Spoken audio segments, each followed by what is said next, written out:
Good morning mga kawisik.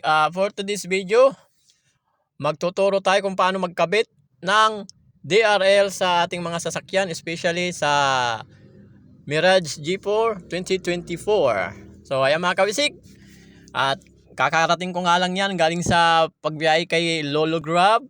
Maaga akong gumarahe dahil kakabitan ko nga ng DRL ang ating si Red. Yan, may black, yellow and red na wire ang DRL. Bali ang sukat niyan mga kawisik, ang DRL na yan ay 45 cm. Yan mga kawisik. Bali ang proseso ng pagkabit niyan mga kawisik sa wire. Una, dito tayo sa signal light.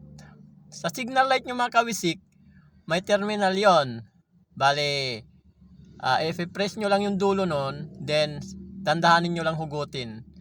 Kung minsan may kahirapan at minsan madali naman, o dandahanin nyo lang hugutin. So sa terminal naman mga kawisik, yung wire ng DRL nyo na color yellow at black, doon nyo i-insert sa terminal ng signal light. So yung yellow, i-insert nyo sa positive ng signal light. At saka yung black, insert nyo dun sa negative ng park light. Bali ang pag-insert nyan mga kawisik, tutusok nyo lang siya dun sa pinakabakal nya. Bali ayusin nyo lang para pag binalik nyo, hindi maiipit yung wire. So yung mga kawisik, then yung kulay red nyan, dun nyo ilalagay sa negative ng park light. So yung mga kawisik, kasi dito sa Mirage, bali yung positive niya dito sa may left is color violet. Violet yung color ng positive nito. Ewan ko lang sa iba. Sa Mirage kasi dito is color violet yun. So ito mga kawisik, yung terminal na yan. Sa ano yung park light yan? Ay, signal light. Bali dyan yung mga kawisik ko yan. Yung bakal na yan. Dyan nyo i-insert yung wire. Wire ng color yellow at saka black. Positive at negative. Bali, wag niyo siyang pagbaliktarin mga kawisik, no, kasi hindi gagana yung DRL nyo. Maybe ang gagana lang yung yellow, tapos pag inon nyo yung park light, namamatay, tapos hindi siya sumasabay. So wag, yun lang gawin nyo mga kawisik. Bali, sundan nyo lang yung sinabi ko para magandang kalalabasan ng DRL na ikakabit nyo. So yan mga kawisik. Siyempre, kung bago ka pa lang sa channel ko, huwag kalimutang mag-subscribe at pindutin na rin ang ating notification bell para updated ka sa ating mga bagong upload na video about sa... So ayan mga kawisik, yan na nga yung terminal ng signal light. So ganyan magiging style niya mga kawisik. Ipapasok nyo yung wire dyan sa terminal na yan. Then yung bakal dyan na makikita nyo, isusuksok nyo yun, yung dulo ng wire na yan. Isuksok nyo ng maayos na hindi siya mababaluktot. Kailangan maganda yung pagkapasok niya dyan. Then sa kabila naman mga kawisik, yung black na wire na galing sa inyong DRL. Bali ang i-insert nyo dyan sa signal light na yan ng inyong sasakyan, black and yellow na galing sa DRL ninyo. So ganun lang din ang process niya mga kawisik. Susuksok nyo lang ng ganyan sa positive at negative ng inyong park light. At ayusin nyo lang ang paglalagay ng wire na yan, para hindi siya maipit. Bali yan mga kawisik, yung yellow pa lang ang nailagay ko dyan at ipapasok ko yung black dyan. Kasi pag nagkamali kayo dyan mga kawisik, halimbawa yellow lang, yellow ang naipasok nyo, so hindi siya gagana ng maayos. At kung mabaliktad nyo naman yung positive at saka negative, hindi siya gagana mga kawisik. Kaya lagi nyo tandaan, dito sa park light, sa negative at saka positive ng inyong sasakyan ng park light, doon nyo ikakabit yung yellow at saka dilaw. Yun, yellow at saka black, sorry. So ayan naman mga kawisik, yan yung sakit ng park light. Sa park light naman mga kawisik, ang ikakabit nyo dyan na wire, yung color red lang.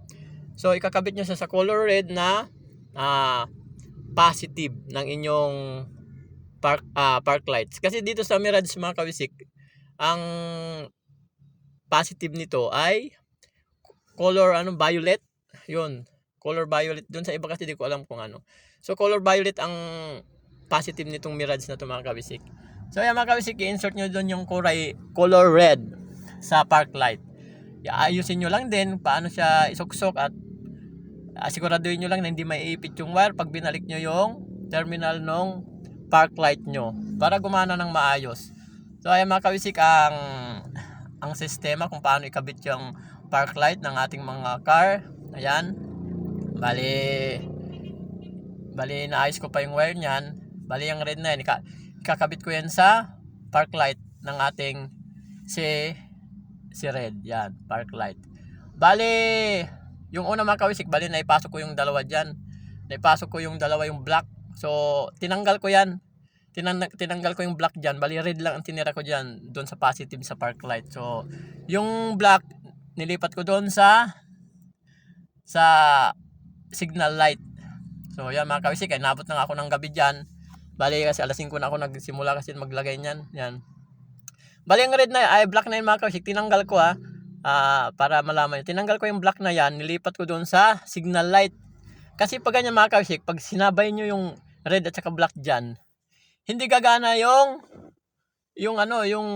hindi gagana na maayos yung DRL nyo. So yung mga kabisik, paalala lang. Dito sa park light, isa lang ang ikakabit nyo na wire dyan na manggagaling sa DRL nyo, yung color red. Balik ko connect nyo sa positive ng park light. So yung black na, so ayun mga kabisik, sa parting yan naikabit ko na yung mga wire. Yan, tulad nga yan, yung tinuturo kong yan. Bali yan, yung black niyan tinanggal ko. Tinanggal ko yung black nun. Nilipat ko sa park light kasi nung tinry ko yan, hindi nga gumagana yung hindi siya gumagana na maayos. So yun ang laging tandaan nyo mga kabisik, huwag nyong baliktarin. Bali, sa signal light nyo, yung yellow at saka black ang ikakabit nyo doon, sa positive at negative. Doon naman sa park light is red lang yung ilalagay nyo doon sa park light, isang wire lang doon.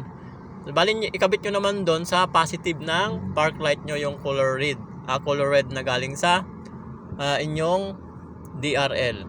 Yun mga kabisik, yung wire na yan, bali binago ko yan. Yung black lang naman ang binago ko dyan mga kabisik. Bali tinanggal ko yung black doon sa park light, inilipat ko sa signal light. So yun lang naman yung mga kabisik ang nabago dyan. Yan mga kabisik, bali yan naman sa pagdikit naman yung kabisik. Bago nyo idikit yung pagdikit sa DRL mga kabisik, bali linisan nyo muna yung headlight nyo ng alcohol. Tapos punasan nyo ng tissue para dumikit siya na maayos yung adhesive nya. Bali mga kabisik, yan na pala yung finished product natin. Yan. So yan ang magiging ilaw niya mga kabisik pag tama yung pagkabit. Yan. Bali ice blue yan. Yan mamaya. Bali ice blue ang kulay niyan. Ice blue at saka yellow. So yan yung finished product natin mga kabisik. At inabot na nga ako ng gabi yan. Bali yan naman yung signal light niya mga kabisik. Yan. Yan, nagkikilay-kilay siya. Dagdag forma na rin ng ating sasakyan sa pagdating sa gabi. Yan. Bali, sumasabay na siya mga kabisik. At yan yung finished product natin sa pagkabit ng DRL ng mga kabisik ng Mirage G4 2024. Yun mga kabisik, sundin nyo lang yung tinuro ko sa mapapanood nyo sa video ito. Sundin nyo lang yung sinabi ko at may kakabit nyo ng maayos yung DRL nyo kung gusto nyo magkabit sa inyong mga sasakyan. Ito nga pala ay Mirage G4 2024 ang sasakyan na to. So yan mga kabisik, yan ang finished product natin. Yan.